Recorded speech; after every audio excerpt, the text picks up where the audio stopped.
Hello दोस्तों, नमस्कार। TGT, PGT और असिस्टेंट प्रोफेसर की प्रश्नोत्तरी में आप लोगों का स्वागत है। जैसा कि इसके पहले भी हम लोगों ने इस पर बहुत सारी प्रश्नोत्तरियां की हैं। यदि आप लोगों ने उन वीडियोज को नहीं देखा है तो नीचे डिस्क्रिप्शन बॉक्स में लिंक है, वहां से क्लिक करके देख सकते हैं। बाकी प्लेलिस्ट में जा करके TGT PGT Hindi practice set के नाम से एक प्लेलिस्ट है, उसमें देख सकते हैं। आज की हमारी प्रश्नोत्तरी काव्य शास्त्र पर आधारित है। आइए हम लोग पहला प्रश्न देखते हैं। अंतःकरण की वृत्तियों के चित्र का नाम कविता है। यह काव्य लक्षण किसने प्रस्तुत किया है? और आपके सामने ऑप्शन है रामचंद्र शुक्ल, श्याम सुंदर दास, महावीर प्रसाद द्विवेदी, हजारी प्रसाद द्विवेदी। सही उत्तर का चयन करिए।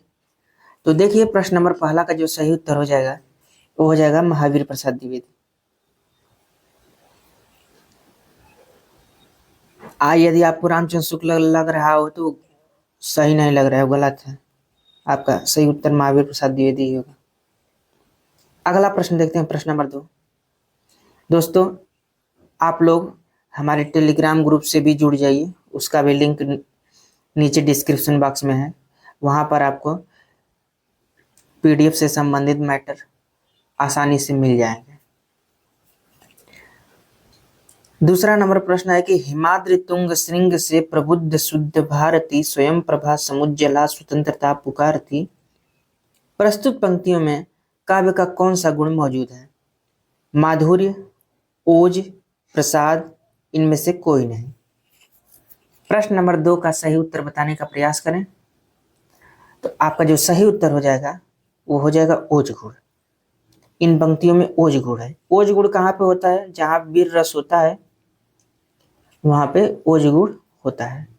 ठीक है, तो ये जो पंक्तियां हैं इसमें वीर रस है, इसलिए यहाँ पे ओज गुण होगा। और ये पंक्तियां किनकी हैं? तो प्रसाद की हैं। प्रसाद के चंद्रगुप्त नाटक से ये पंक्तियां ली गई। अगला प्रश्न देखते हैं, प्रश्न नंबर 3 कि ऐतिहासिक भौतिकवाद किस दार्शनिकवाद का सिद्धांत है? अस्तित्ववाद, मार्क्सवाद, मनोविश्लेषणवाद, अभिजात्यवाद। प्रश्न नंबर 3 का सही उत्तर बताने का प्रयास करिए। तो आपका जो सही उत्तर हो जाएगा वो हो जाएगा मार्क्सवाद। मार्क्सवाद का जो सिद्धांत है वो ऐतिहासिक भौतिकवाद। अगला प्रश्न, प्रश्न नंबर 4। संलक्ष्य क्रम व्यंग्य भारतीय काव्यशास्त्र के किस संप्रदाय का भेद है? वक्रोक्ति, अलंकार, ध्वनि, रस। सही उत्तर का चयन करें। तो प्रश्न नंबर 4 का जो सही उत्तर हो जाएगा वो हो जाएगा ध्वनि संप्रदाय। देखिए, ये दो भेद हैं, संलक्ष्य क्रम व्यंग्य और असंलक्ष्य क्रम व्यंग्य। ठीक है, ये चीज आप लोग ध्यान रखें। अगला प्रश्न, प्रश्न नंबर 5। 5वां नंबर प्रश्न है कि रस सिद्धांत के प्रवर्तक आचार्य कौन है? मम्मट, विश्वनाथ, जगन्नाथ, भरत मुनि। सही उत्तर का चयन करें। तो प्रश्न नंबर 5 का जो सही उत्तर हो जाएगा वो हो जाएगा भरत मुनि। ये ही रस सिद्धांत के प्रवर्तक आचार्य हैं। बाकी भरत मुनि का एक स्टेटमेंट है, विभावानुभाव व्यभिचारी भाव संयोगात रस निष्पत्ति। इसको लेकर के विद्वानों में बहुत डिबेट रहा। निष्पत्ति को लेकर के उन लोगों ने बहुत सारी परिभाषाएं दी। वो सब एक लंबा प्रकरण है। अगला प्रश्न देखते हैं, प्रश्न नंबर 6। न ही रसादृष्टे कश्चिदर्थ प्रवर्तते, किसका कथन है? आचार्य विश्वनाथ का, दंडी का, मम्मट का, भरत मुनि का। सही उत्तर का चयन करिए। देखिए, न ही रसादृश्य कश्चिदर्थ प्रवर्तते, यानी कि रस के बिना नाट्य का कोई अंग प्रवृत्त नहीं हो सकता। ये स्टेटमेंट आपके भरत मुनि जी का है। नाटक को पंचम वेद माना जाता है। प्रश्न नंबर 7वां देखते हैं कि पाश्चात्य काव्यशास्त्र इतिहास सिद्धांत और वाद, ये जो किताब है इसको किसने लिखा है? डॉक्टर भागीरथ मिश्र, रिचर्ड, डॉक्टर नगेन, गुलाब राय। ये महत्वपूर्ण प्रश्न है। आपका सही उत्तर हो जाएगा डॉक्टर भगीरथ मिश्र। इन्होंने ही पाश्चात्य काव्य शास्त्र का इतिहास, सिद्धांत और वाद ये किताब लिखी है। 8वां नंबर प्रश्न देख लेते हैं कि अर्थबोध कराने के संदर्भ में निम्नलिखित में से कौन सा कथन सत्य है। सत्य स्टेटमेंट को बताना है। आपके सामने देखिए 4 ऑप्शन हैं, जो सही है उसका चयन करिए। तो प्रश्न नंबर 8 का जो सही उत्तर हो जाएगा वो हो जाएगा कि लक्षणा एवं व्यंजना दोनों शब्द शक्तियां अभिधा पर आश्रित होती हैं। ठीक है, ये आपका सही हो जाएगा। बाकी ये तीनों स्टेटमेंट आपके गलत है। प्रश्न नंबर 9 देख लेते हैं।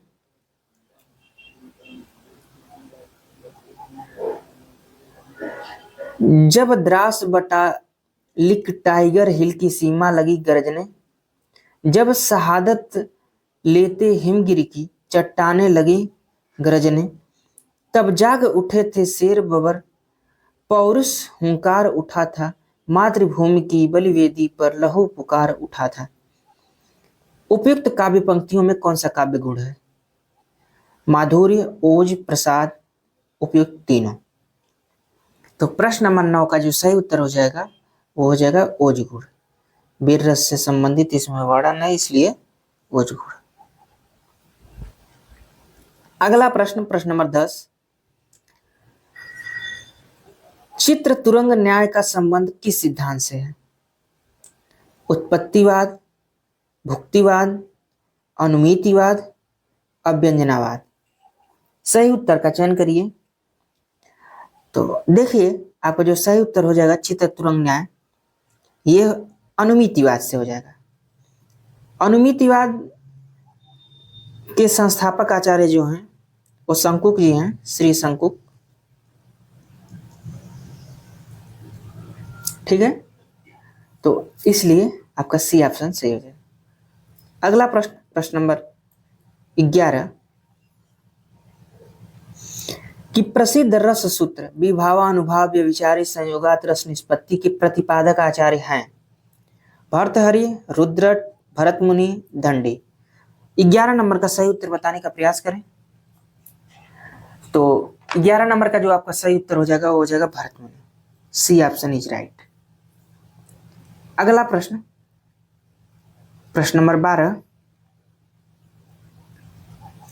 कि रीति संप्रदाय के प्रवर्तक आचार्य हैं। कौन आचार्य हैं जो रीति संप्रदाय के प्रवर्तक आचार्य हैं। आपके सामने देखिए ऑप्शन है वामन, भामा, मम्मट, दंडी। तो रीति संप्रदाय आपके वामन से संबंधित है, इसलिए ऑप्शन नंबर 1 सही हो जाएगा। प्रश्न नंबर 13 देखते हैं कि आचार्य क्षेमेंद्र ने औचित्य के कितने अंग निर्धारित किए हैं। 28, 23, 19, 29। 13 नंबर का सही उत्तर बताने का प्रयास करिए।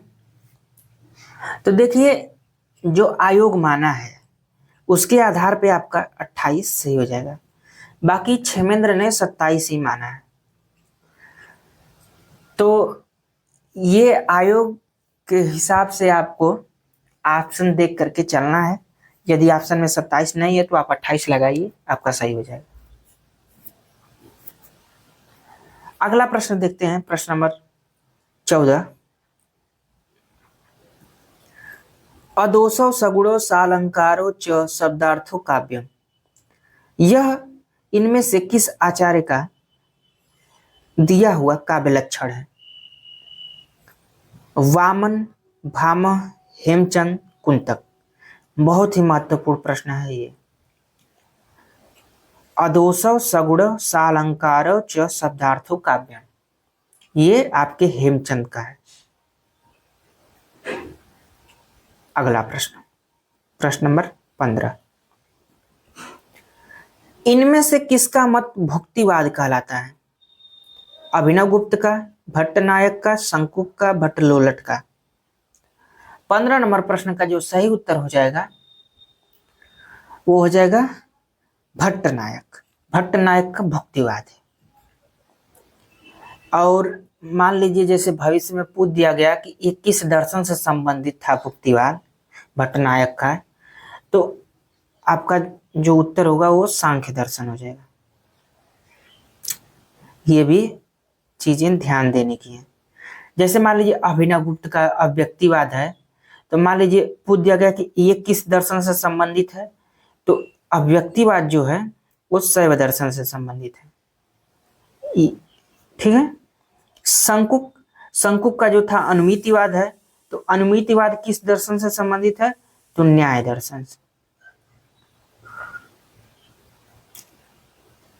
उसके बाद भट्ट लोलट का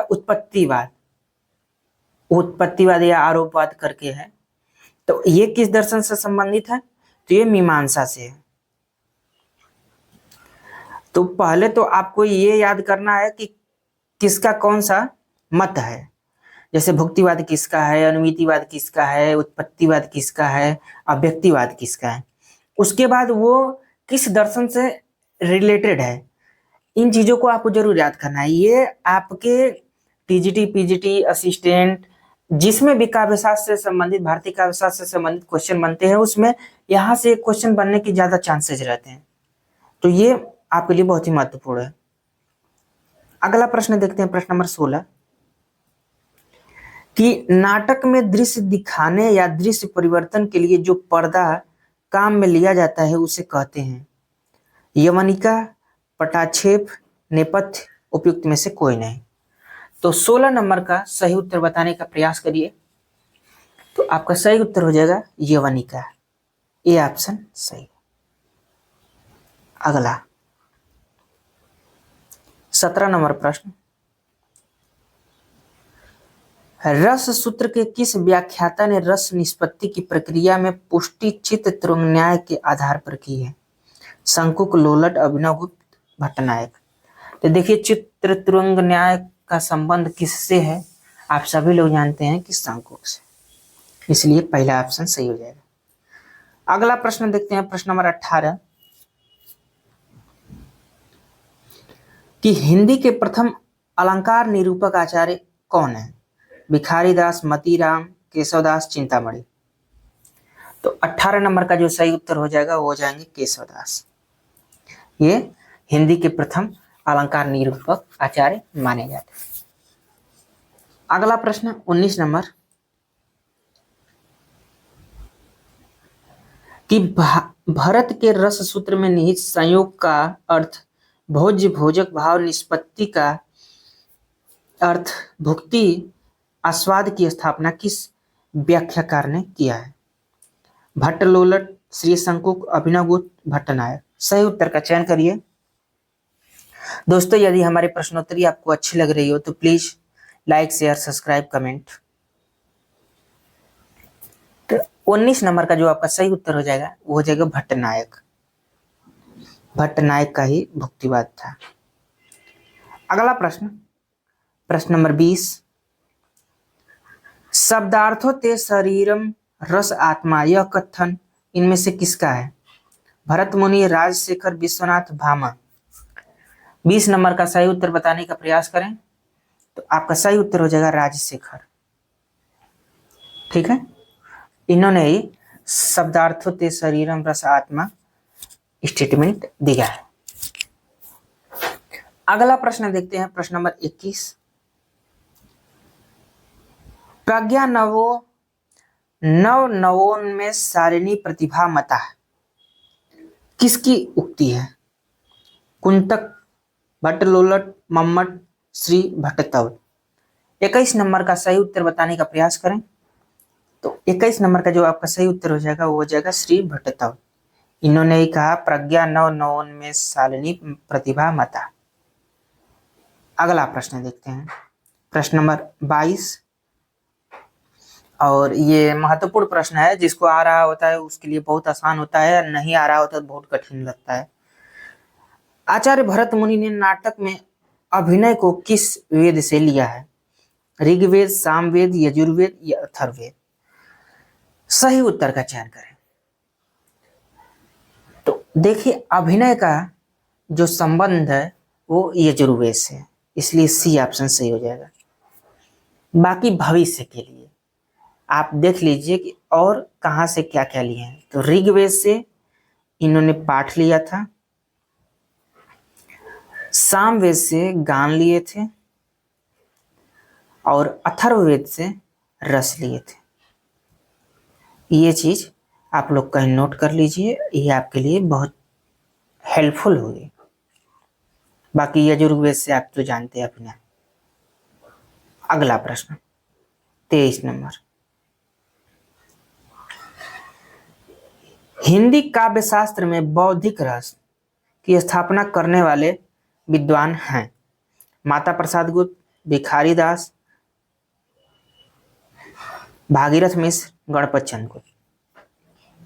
बौद्धिक रस के बारे में पूछा गया है, महत्वपूर्ण प्रश्न है, बताइए। तो 23 नंबर का जो आपका सही उत्तर हो जाएगा गणपत चंद्र गुप्त, डी ऑप्शन इज राइट। अगला प्रश्न देखते हैं, प्रश्न नंबर 24, निम्नलिखित में से अभिज्ञान का संबंध किससे है? कथानक, अभिनय, चरित्र, गीत।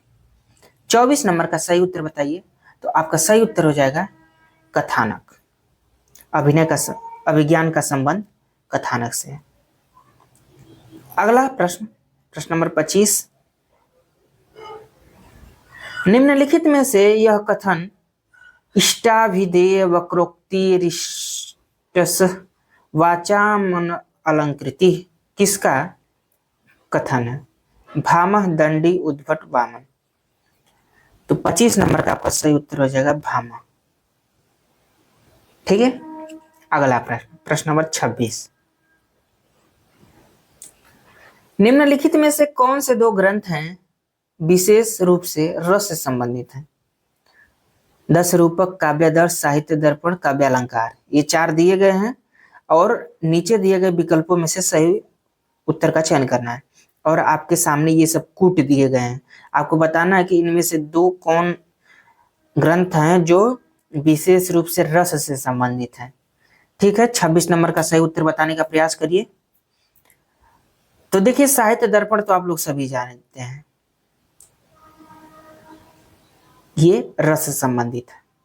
बाकी 3 के साथ आपको एक ऑप्शन और चाहिए। ठीक है, तो आपका जो हो जाएगा वो 10 रूपक हो जाएगा।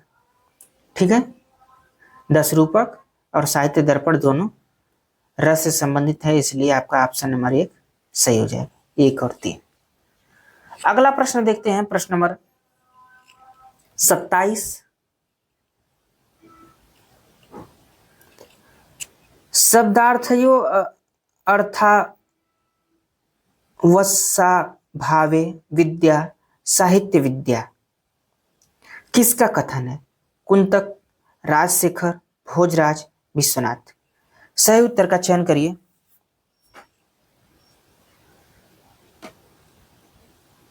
तो 27 नंबर का जो आपका सही उत्तर हो जाएगा और राजशेखर हो जाएगा। राजशेखर ने ही कहा था कि शब्दार्थ अर्था यथावश्य भावे विद्या सा विद्या साहित्य विद्या।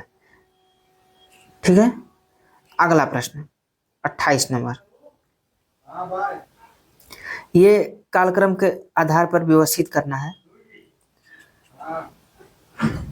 काव्यादर्श, औचित्य विचार चर्चा, काव्यालंकार सूत्रवृत्ति, अभिनव भारती, और नीचे इसके कूट दिए गए हैं A, C, B, D। आपको बताना है कि इसका कालक्रम के आधार पर सही क्रम क्या होगा। तो देखिए, सबसे पहले तो काव्यादर्श हो जाएगा। काव्यादर्श क्योंकि दंडी ने 6वीं सदी में ये इसको लिखा था। उसके बाद दूसरे नंबर पे आपका काव्यालंकार सूत्रवृत्ति हो जाएगा। इसको आपके वामन ने 8वीं सदी में लिखा था। इसके बाद अभिनव भारती हो जाएगा, अभिनव गुप्त ने 10वीं सदी में लिखा था।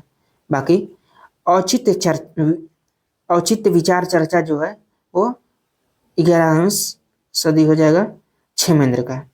तो यानी कि पहला, तीसरा, चौथा, उसके बाद दूसरा, पहला, तीसरा, चौथा, दूसरा, यानी कि आपका बी ऑप्शन सही हो जाएगा। ठीक है। अगला प्रश्न देखते हैं, प्रश्न नंबर 29, निम्नलिखित में से भोजराज की पुस्तक है अभिनव भारती, व्यक्ति विवेक, काव्य कौतुक, श्रृंगार प्रकाश। 29 नंबर का सही उत्तर बताने का प्रयास करें। तो आपका सही उत्तर हो जाएगा श्रृंगार प्रकाश। यही भोजराज की पुस्तक है। अगला प्रश्न, प्रश्न नंबर 30, और ये आज का अंतिम प्रश्न है कि साहित्य दर्पण किसकी रचना है? पंडित जगन्नाथ, मम्मट, आचार्य विश्वनाथ, अभिनव गुप्त। तो 30 नंबर का जो आपका सही उत्तर हो जाएगा वो हो जाएगा आचार्य विश्वनाथ। दोस्तों, यहाँ तक देखने के लिए आप लोगों का बहुत धन्यवाद। यदि हमारे प्रश्नोत्तरी आपको अच्छी लग रही हो तो आप लोग हमारे साथ जुड़े रहिए। इसी तरह के प्रश्नोत्तरी आगे भी देखने को मिलती रहेगी। नमस्कार।